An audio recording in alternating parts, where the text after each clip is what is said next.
Kamusta mga ka-construction? Sa araw na to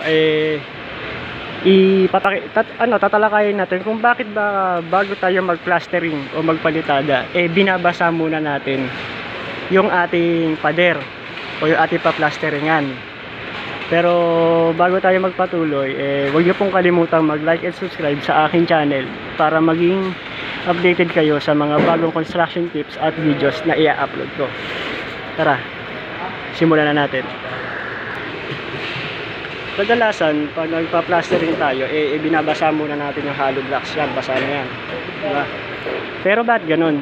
Ba't kailangan natin basain?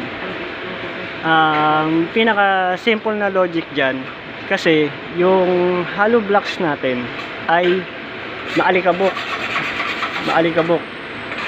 Kaya kapag pinukulan natin siya ng hollow o ng mortar, mahina yung kapit niya o may tendency na hindi siya kumapit.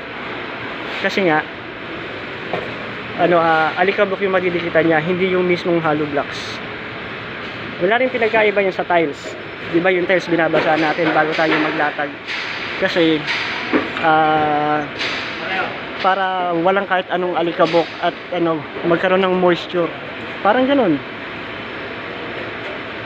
Kasi maraming nagpa-plastering sila pero hindi nila alam kung para saan yung pagbabasa ng hollow blocks. Meron din ako nakikita na hindi na binabasa yung hollow blocks, diretso plastering na.